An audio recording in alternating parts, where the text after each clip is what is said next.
setia dalam setiap rencana. Baik, kita buka firman Tuhan dari 1 Korintus pasal 2.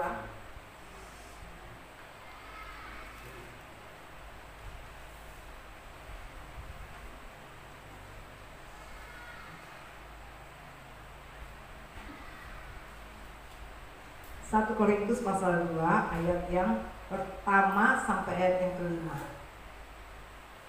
Yaitu kalau udah dapat saya jemput kita bangkit berdiri.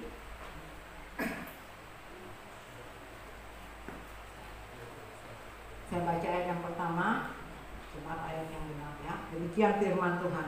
Demikianlah pula ketika aku datang kepadamu, saudara-saudara, aku tidak datang dengan kata-kata yang indah atau dengan hikmat untuk menyampaikan kesaksian Allah kepada kamu. Sebab aku telah memutuskan untuk tidak mengetahui apa-apa selain Yesus Kristus, yaitu Dia yang disalibkan. Aku juga telah datang kepadamu dalam kelemahan dan dengan sangat takut dan gentar. Baik perkataanku maupun pemberitaanku tidak disampaikan dengan kata-kata hikmat yang meyakinkan, tetapi dengan keyakinan akan kekuatan Roh. Supaya iman kamu jangan bergantung pada hikmat manusia, tetapi pada kekuatan Allah. Puji Tuhan, silakan duduk. Saudara kasih dalam Tuhan, di sini khotbah Paulus tidak berdasarkan hikmat dunia, ya, tidak berdasarkan hikmat dunia atau hikmat manusia, karena Paulus memusatkan pemberitaannya berpusat pada kebenaran Tuhan, berpusat pada firman Tuhan dan Roh Kudus. Jadi dia tidak datang dengan kata-kata manis yang indah-indah untuk menyenangkan telinga manusia, tapi dia menyatakan kebenaran. Walaupun dikatakan ada kelemahan-kelemahan dalam hidupnya, itulah makanya dia sadar dia tidak mau dengan kekuatannya dalam memberitakan firman Tuhan. Bahkan dia katakan lagi, sebab aku telah memutuskan untuk tidak mengetahui apa-apa di antara kamu selain Yesus Kristus, yaitu Dia yang disalibkan. Saudara, pemberitaan Paulus, dia tidak menyampaikan firman Tuhan atau khotbah setelah dia dengar si A begini, si B begini, si C begini, baru dia mulai khotbah. Bukan begitu Paulus. Dia hanya memberitakan kebenaran firman Tuhan tentang Kristus dan penyalibannya. Karena berita salib yang disampaikan ini adalah berita penderitaan. Tapi dikatakan firman Tuhan, salib, pemberitaan salib itu adalah satu kebodohan bagi orang-orang yang mau masuk dalam kebinasaan, tapi suatu keselamatan bagi kita yang mau menerimanya, ya. Saudara kasih dalam Tuhan, jadi Paulus ini tidak menyampaikan firman Tuhan dengan keinginannya sendiri, dengan caranya, ya, karena dia sadar ada kelemahan di dalam dia, ada rasa ketakutan, ada rasa gentar. Dikatakan dia takut, mungkin dia mengingat siapa dia sebelum dia hidup di dalam Tuhan. Jadi dia hati-hati sekali. Dia sampaikan bagaimana supaya orang bisa berubah, orang bisa bertobat. Nah, dia hati-hati dengan cara apa? Menjaga kehidupannya. Dia hati-hati dengan cara menjaga kehidupannya. Itulah sebabnya Paulus tidak bersandar pada dirinya, melainkan pada berita yang dia sampaikan, yaitu pada kebenaran firman Tuhan. Saudara kasih dalam Tuhan, ya, kehidupan Paulus kita tahu, kehidupan dia adalah orang yang jago dalam penganiayaan. Dia orang yang luar biasa, saudara. Tetapi dia bilang apa? Meskipun dia orang yang demikian, setelah dia mengenal Yesus, saudara, dia tidak melakukan segala sesuatu dengan keinginannya sendiri. Dia malah lebih hati-hati mengingat siapa dia dahulu dan siapa dia setelah dia hidup dalam Tuhan. Kalau ini kita kembalikan kepada kehidupan kita, saudara. Siapa kita dulu sebelum kita mengenal Tuhan dan siapa kita sekarang. Kita sudah layak menjaga kehidupan kita. Seharusnya lah kita menjaga kehidupan kita. Dengan apa, saudara? Untuk bisa mempengaruhi keadaan orang lain.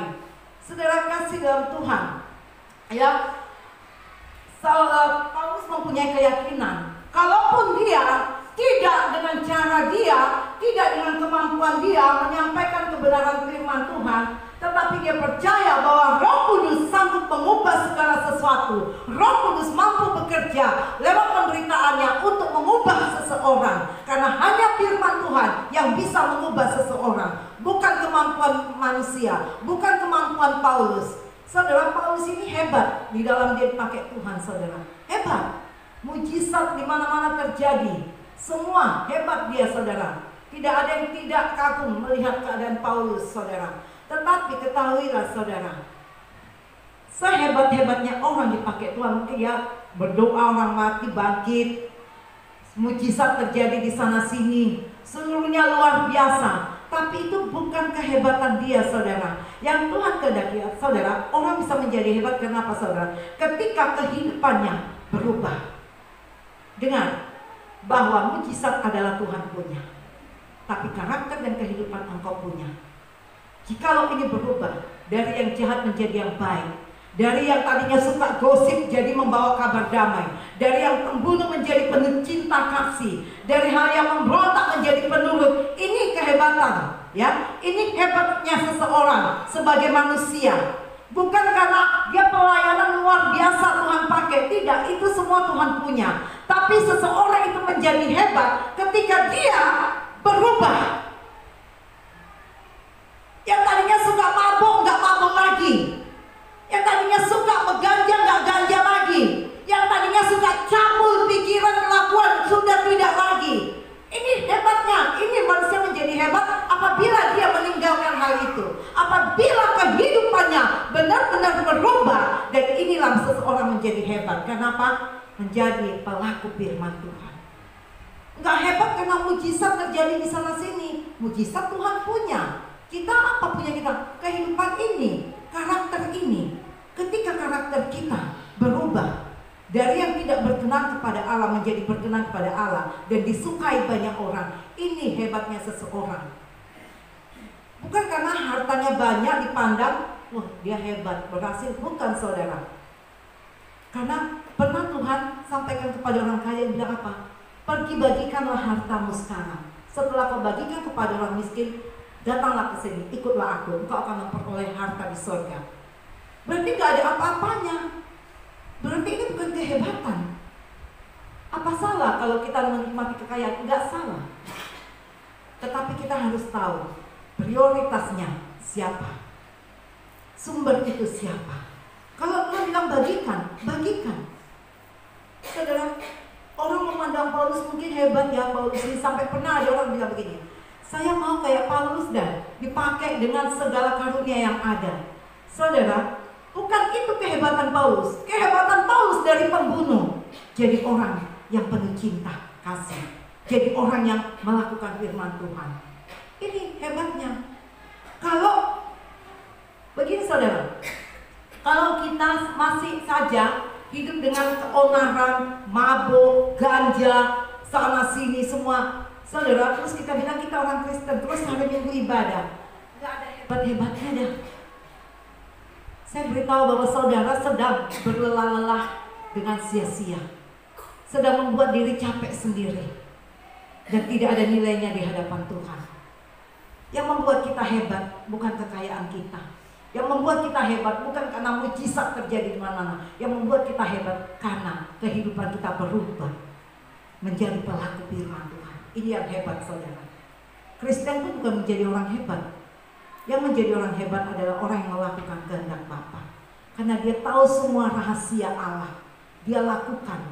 Allah gak suka yang tidak benar. Ini kita mengetahui itu, maka itu kita lakukan. Ini hebatnya orang yang hidupnya berubah dari yang tadinya tidak berkenan menjadi mendapat perkenanan dari Allah.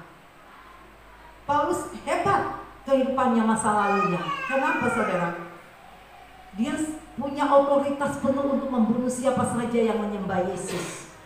Siapa saja yang mau memanggil nama Tuhan, dia bunuh. Dan dia dapat surat khusus lengkap dia bawa untuk mengawal, menghakimi setiap orang yang memanggil nama Yesus. Coba kita buka dari Kisah Para Rasul 9. Waktu itu namanya belum Paulus ya, masih Saulus. Boleh dibaca dari ayat pertama. Yang firman Tuhan, sementara itu berkobar-kobar hati Saulus untuk mengancam dan membunuh murid-murid Tuhan. Ia menghadap imam besar dan meminta surat kuasa daripadanya untuk dibawa kepada majelis Yahudi di Damsyik, supaya jika ia menemukan laki-laki atau perempuan yang mengikuti jalan Tuhan, ia menangkap mereka dan membawa mereka ke Yerusalem. Dalam perjalanannya ke Damsyik, ketika ia sudah dekat kota itu, tiba-tiba cahaya memancar dari langit mengelilingi dia. Nah, saudara, dia sedang berkobar-kobar hatinya, mendapat surat lagi, dia punya kuasa, surat kuasa daripadanya. Untuk apa? Membawa kepada majelis Yahudi di Damsyik. Untuk apa? Siapa saja yang dia temui, laki, perempuan yang memanggil nama Tuhan, dia siap bunuh semuanya. Ini otoritasnya Paulus, ini hebatnya Paulus waktu dia belum kenal Tuhan. Ya, kalau orang tidak tahu kebenaran firman Tuhan, saudara, itu saudara dianggap hebat. Aku kaya, banyak uang, hebat. Ya, bahkan orang yang sering melakukan kebaikan menganggap dirinya sudah berkorban banyak. Tapi di hadapan Tuhan itu gak ada apa-apanya. Gak ada apa-apanya. Karena Tuhan tidak menginginkan itu. Tuhan menginginkan kehidupan kita berubah. Kehidupan kita berubah, saudara. Saudara boleh datang duduk di gereja, pastikan hidup Anda berubah juga. Jangan cuma datang ibadah, tapi kehidupan gak berubah. Lembaran tahun 2020 jangan lagi bawa di lembaran 2021. Tinggalkan. Jangan dibawa masuk ke 21 ini, tapi tinggalkan.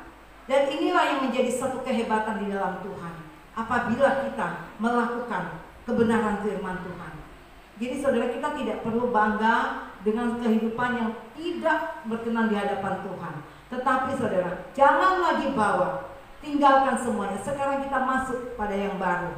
Karena saudara, hari-hari ini makin sulit. Tidak ada yang katakan gampang hari-hari ini, tidak. Semua seluruh dunia sedang ketakutan. Indonesia pun sedang dalam keadaan genting. Makanya paranormal itu meramal itu banyak hamba Tuhan yang menentang, ya. Keadaan sudah cukup rumit. Jadi jangan lagi dipersulit. Jangan lagi membuat orang tertekan dengan ramalan-ramalan yang ada. Kita cukup dengan Tuhan Yesus. Amin, saudara. Cukup dengan Tuhan Yesus. Ini saudara. Nah, di sini saudara, Paulus mau membunuh banyak orang, sedang berkobar-kobar hatinya ini, siap membunuh siapa saja yang memanggil nama Tuhan. Tetapi saudara, dalam perjalanannya ke Damsyik, waktu itu ada sinar yang memancar dari langit, ya, mengelilingi dia. Ada sinar memancar. Nah, saat itu dia menjadi buta. Dia tidak mampu dengan sinar itu, saudara. Siapa Paulus? Pembunuh. Ya, pembunuh dia. Tetapi Tuhan mengasihi Paulus. Waktu itu Saulus namanya, ya. Dia Saulus, ya. Coba baca ayat yang kelima. Jawab Saulus, siapakah engkau Tuhan? Katanya, akulah Yesus yang kau aniaya itu. Tetapi bangunlah dan pergilah ke dalam kota, di sana akan dikatakan kepadamu apa yang harus kau perbuat. Pergilah ke kota, ke salah satu kota, dan dengarkan. Ikuti apa yang diperintahkan kepadamu, apa yang harus kau perbuat, lakukan, dia katakan. Saudara, cara Tuhan memanggil kita untuk masuk dalam rencana Tuhan itu banyak. Tuhan punya banyak cara. Tidak dengan cara pikiran kita, saudara, ya.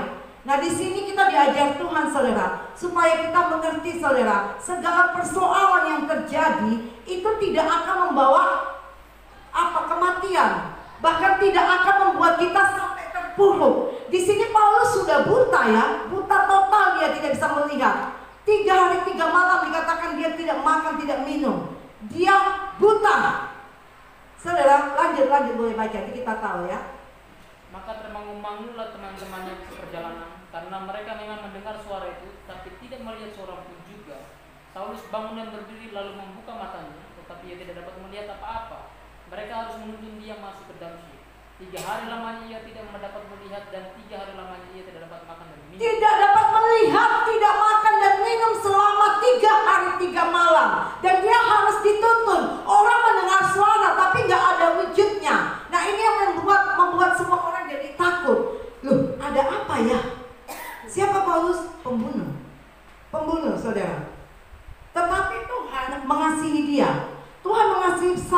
ini, maka dia buat dengan cara, mungkin kalau dia nggak buta, dia bisa melawan, ya. Kalau nggak buta dia bisa melawan. Kita kalau enggak diproses Tuhan, mungkin kita jadi orang sombong, ya, tidak tahu ada Tuhan.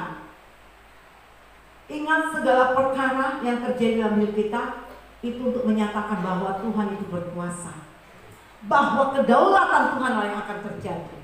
Oleh sebab itu saudara kasih dalam Tuhan, yang pernah kau jalani tahun 2020, jangan ada di tahun 2021 ini yang menentang kehendak Allah.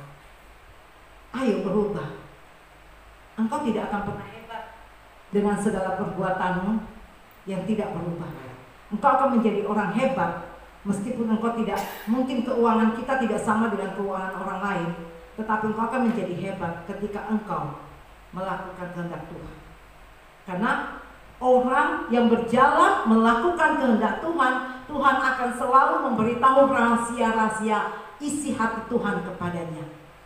Jadi jangan gini saudara, orangnya tidak sesuai dengan firman Tuhan, terus dia bilang, aku dapat penglihatan, Tuhan berpesan pada saya, kamu begini. Ini saudara, hati-hati saudara, ya, hati-hati saudara. Kalau tidak sesuai, jangan terima. Kembali ke firman Tuhan. Siapa Paulus? Pembunuh. Tapi kenapa dipakai Tuhan? Karena hidupnya berubah. Ketika engkau berubah, Tuhan siap mempergunakan engkau sebagai alatnya. Ketika engkau berubah. Saudara, lanjut lagi baca. Di Damsyik ada seorang murid Tuhan bernama Ananias. Firman Tuhan kepadanya dalam suatu penglihatan. Ananias, jawabnya, ini aku Tuhan. Firman Tuhan, mari pergilah ke jalan yang bernama Jalan Lurus dan carilah dari rumah Yudas seorang dari Tarsus yang bernama Saulus. Ia sekarang berdoa dan dalam suatu penglihatan ia melihat bahwa seorang yang bernama Ananias masuk ke dalam dan menumpangkan tangan ke atasnya supaya ia dapat melihat lagi. Saudara, tunggu ya. Ini Ananias disuruh Tuhan menemui Saulus di Damsyik. Saudara, di situ Saulus dia sudah buta ya. Sudah buta, pergi ke sana, temui. Karena dia pun dapat penglihatan ada seseorang yang berdoa untuk dia supaya dia melek kembali. Dalam keadaan buta, saudara, apa jawab Ananias? Boleh. Jawab Ananias, Tuhan, dari banyak orang yang telah kudengar tentang orang itu, betapa banyak kejahatan yang dilakukannya terhadap orang-orang kudus-Mu di Yerusalem. Tuhan, aku mendengar keadaan dia itu jahat sekali.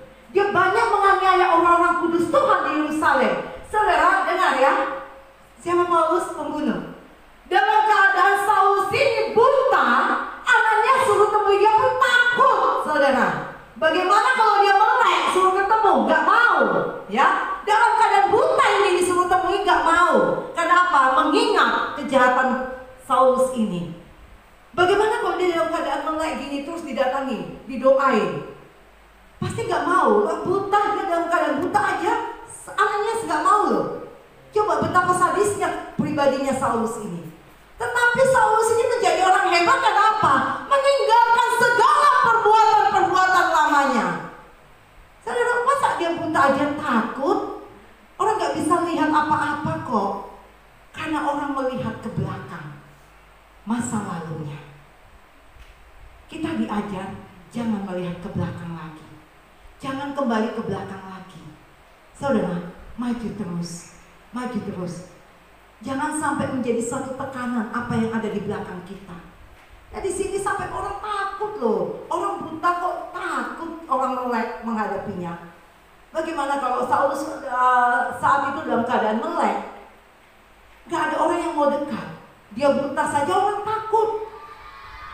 Coba ini, karena saking jahatnya, saking sadisnya Paulus ini, karakternya begitu jahat. Tetapi Tuhan itu selalu mengasihi, selalu banyak cara Tuhan buat untuk meninggalkan segala kejahatan dalam hidup manusia. Asalkan manusia itu mau. Itulah sebabnya saudara kasih dan Tuhan berharap kepada Tuhan. Maka segala perubahan itu Tuhan akan lakukan. Dan kita akan menerima perubahan itu jika kita mau bekerja sama dengan kehendak Tuhan. Lanjut boleh baca. Dan ia datang kemari dengan kuasa penuh dari imam-imam kepala untuk menangkap semua orang yang memanggil namamu. Tetapi firman Tuhan kepadanya, pergilah, sebab orang ini adalah alat pilihan bagiku untuk memberitakan namaku kepada bangsa-bangsa lain serta raja-raja dan orang-orang Israel. Aku sendiri akan menunjukkan jalan kepadanya, betapa banyak penderitaan yang harus ia tanggung oleh karena namaku. Nah, dikatakan pergilah Ananias, karena orang ini akan menjadi alat dalam tanganku dan dia akan menghadapi banyak penderitaan karena namaku. Dikatakan, saudara, berarti orang yang hidup bersama dengan Tuhan, hidup dengan firman Tuhan, hidupnya gak langsung aman ya. Jadi saudara jangan kaget, jangan nuntut. Katanya ikut Tuhan tapi hidup begini, uang aja gak ada. Jangan salahkan Tuhan saudara, ya.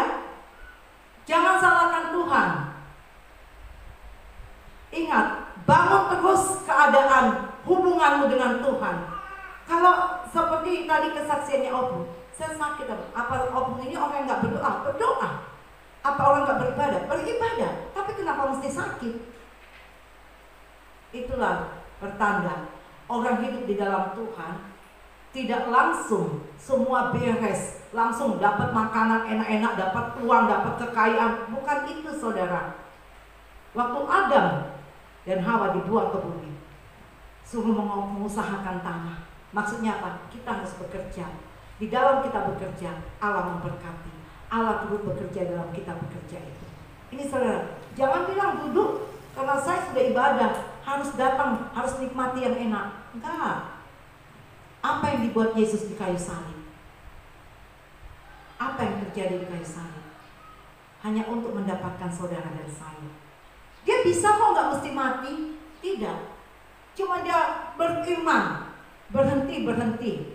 Jadi, maka jadi. Itu bisa. Tetapi dia tidak lakukan itu. Karena apa? Dia mau memberi teladan pada kita. Dia mau memberi teladan pada kita. Jadi jangan pernah saudara menghujat ibadah hanya karena hidupmu susah. Ngerti? Jangan pernah menghujat Tuhan hanya karena ekonomimu tidak matang. Ingat saudara, karena Tuhan memberikan kita napas hidup untuk kita bisa bekerja, bergerak, melakukan sesuatu.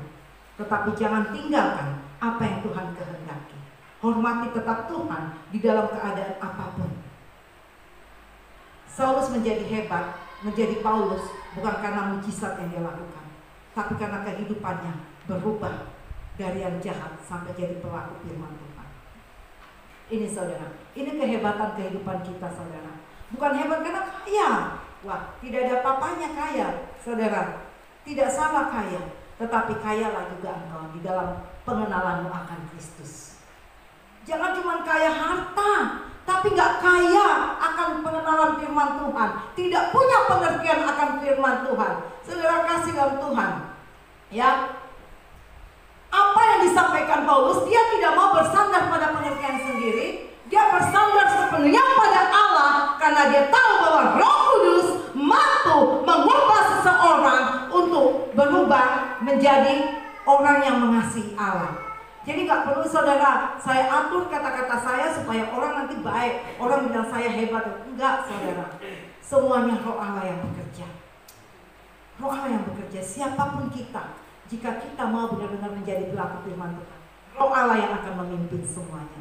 Orang bertobat bukan karena kita saudara, tapi karena firman Tuhan, karena Roh Kudus yang bekerja. Kita cuma menyampaikan saja, ya, cuma menyampaikan saja, tapi kita tidak punya kuasa saudara ya. Oleh sebab saudara kasih dalam Tuhan, Paulus tidak datang dengan kata-kata indah, dengan kata-kata menyenangkan telinga saudara. Banyak ya mungkin orang hebat takut nanti tersinggung.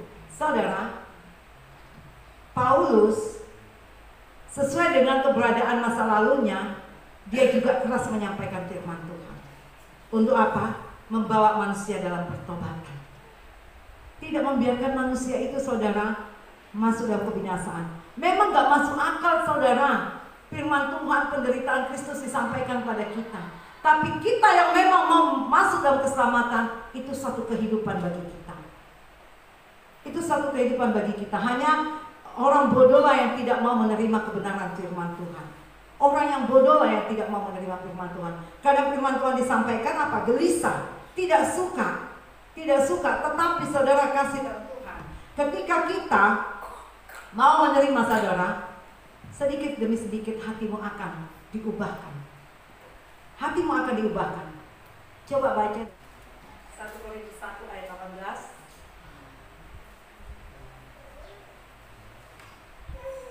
Sebab pemberitaan tentang salib memang adalah kebodohan bagi mereka yang akan binasa, tetapi bagi kita yang diselamatkan pemberitaan itu adalah kekuatan Allah. Saudara, jika engkau ingin kuat dalam hidupmu, terima firman Allah. Jangan tolak. Jika engkau ingin kuat dalam hidupmu, jika engkau ingin mendapatkan kekuatan, terima firman Tuhan. Jika engkau mau hidup disertai Allah, terima firman Allah. Jangan tolak, saudara. Sebentar kita bisa duduk di gereja, sebentar kita pulang kita menghujat, sudah melupakan. Makanya sering hidup menjadi kecewa, tidak mendapatkan apa-apa, karena tidak sepenuhnya menerima firman Tuhan. Ayat yang ke-24. Tetapi untuk mereka yang dipanggil, baik orang Yahudi maupun orang bukan Yahudi, Kristus adalah kekuatan Allah dan hikmat Allah. Kristus adalah kekuatan Allah dan hikmat Allah. Makanya Paulus nggak pakai hikmatnya sendiri, dia pakai hikmat Allah. Dia terima Kristus dalam hidupnya, dia lakukan firman-Nya, maka dia mendapatkan hikmat Allah. Saudara, kita nggak bisa dapat hikmat Allah kalau kita nggak melakukan firman Allah. Lakukan firman-Nya, di situ kita mendapatkan hikmat. Pengertian-pengertian dari Allah akan diberitahukan pada kita. Waktu ular di Taman Eden untuk menjatuhkan Adam dan Hawa, dia nggak bentuk roh, tapi dia ada medianya. Apa medianya? Ular. Ular ya. Saya tidak tahu apa-apa ketika ditelepon dengan salah satu ibu, tetapi Tuhan kasih saya hikmat begitu, bahwa memang antikris itu adalah roh yang bekerja, tetapi dia memakai media. Seperti ular di Taman Eden untuk menjatuhkan Adam dan Hawa. Medianya adalah ular. Dia pakai itu untuk menjatuhkan Adam dan Hawa. Nah sekarang saudara kasih dalam Tuhan, kalau kita saudara, mungkin teman kita ada, ayo kita ke sana. Di sana enak, apalagi anak muda ya. Ada cewek di sana, banyak cewek. Ada kita sana. Terus saudara, apa ini yang bekerja? Langsung, enggak ya, ada medianya. Dia memakai manusia juga untuk menjerat manusia yang lain. Nah ini artinya apa? Memang roh yang bekerja, tapi dia memakai media. Dia pakai manusia, dia pakai tubuh seseorang. Ini saudara. Jadi kita harus mengerti saudara, untuk segala sesuatunya itu ada media yang digunakan. Oleh sebab itu saudara kasih dalam Tuhan, ketika seseorang juga menyatakan keinginannya, saudara, perlu saudara juga berhikmat. Jangan asal oke. Perlu kita berhikmat saudara. Karena sekarang ini segala sesuatunya kita lihat baik, tapi ujung-ujungnya maut, ya. Ujung-ujungnya maut. Dan kita harus berhati-hati. Saudara kasih dalam Tuhan, kita orang yang beribadah, kita orang yang mengerti firman Tuhan. Saudara, jika dalam hidup kita ini saudara masih ada kebencian, dendam, iri hati, suka gosip, saudara, engkau bukanlah orang yang hebat. Bukan orang yang hebat.